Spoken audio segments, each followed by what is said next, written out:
I'm Kayla. And I'm Kiki. And welcome to Trauma Time with the Soul Sisters.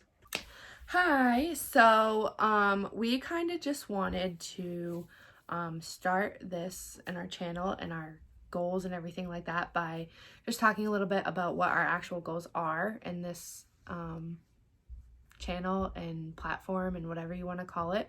But first we want to start off by saying that we are not medical professionals or mental health experts in any way, shape, or form. These are our stories and our opinions and beliefs, and our goal is to create a community of people that can share their truths and ask for help with resources if they need it, to find common ground and just, make it a safe place for people. And part of that, we just want to make sure that we're putting it out there that if you need professional help, make sure you seek professional help. We're not therapists, we are not doctors, and and we don't want anybody who needs professional help thinking that this may only be the only thing that they need to do is either interacting or watching videos or whatever. So we just wanted to kind of put that out there. So we just kind of wanted to bring in some statistics because there's a lot of people that are affected by mental health problems and mental illness. So about 25% of the world has a mental illness or a mental disorder. So that's about 450 million people. So that means if there's 4 of you in the room, most likely one of you has it, and there's 2 right here. So it's more common than you think, and it's just not visible. You definitely have to be more aware when you're speaking in public and what you're speaking about, and put trigger warnings on things that could affect people's states and could potentially trigger something. Even if you think even if you're just posting about a meal, but you don't think twice about it, but somebody with an eating disorder, it can't help but be like, oh my gosh, I can't eat now. Like, you have to just kind of take into consideration, like, mental health is a real problem, and until it's taken as seriously as something like COVID, because it's a pandemic as much as COVID is, then we need to kind of step up our game as individuals, as advocates, doctors, and the medical professionals need to step up their game in searching for mental health. We need to, the people who have mental illness who don't feel right need to start being honest, and that was probably one of the scariest things that both Kayla and I have had to do, is be honest with ourselves and be honest with our families, be honest with each other. No one wants to be like, hey, I'm crazy, or hey, I need medication to make me feel happy. No one wants to admit that, but it's something that needs to be done, and it could quite literally save your life. I know it saved mine. I don't know about you.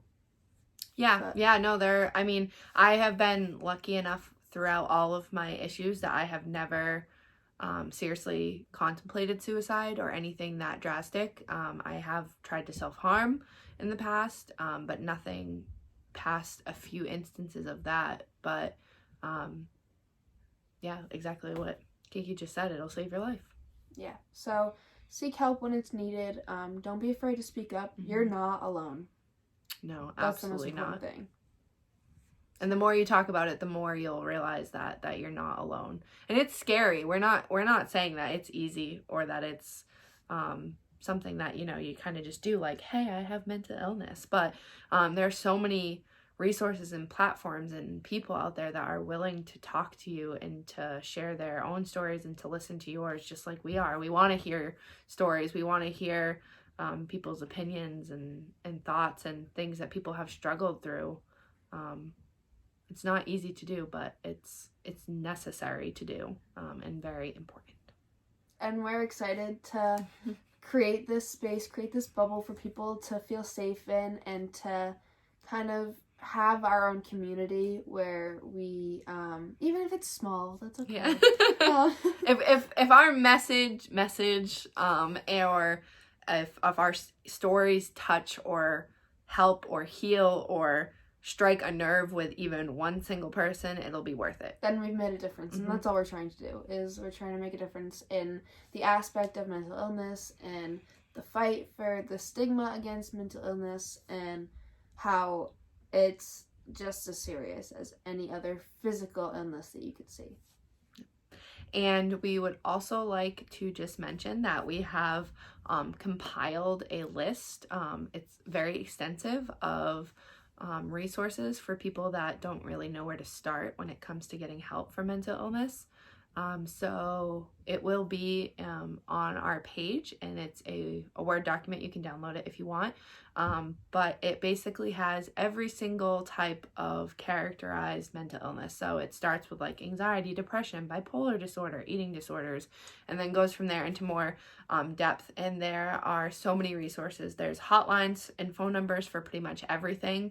That we've linked YouTube videos for people sharing their own stories about every single one of those mental illnesses, about how to cope with them, about strategies on how to find other resources and stuff like that. Because believe it or not, that's one of the biggest issues is people feel stuck and they don't know that there is literally a phone number where you can call and talk to someone who is trained to help in crisis situations for pretty much it's not just a suicide hotline. There are hotlines for eating disorders and anorexia and bulimia and anxiety and so many resources out there. So we've put together this list so that if you're someone who doesn't really know where to start in finding resources, hopefully that will give you a little bit of a push in the right direction. And also we have created a link for people to ask questions anonymously, whether that be questions you want to know more information about us or our stories, or you have a question about your own mental health that you want us to try to answer. Again, not professionals, just doing our best to make a difference. So yeah, thanks for watching. Thanks.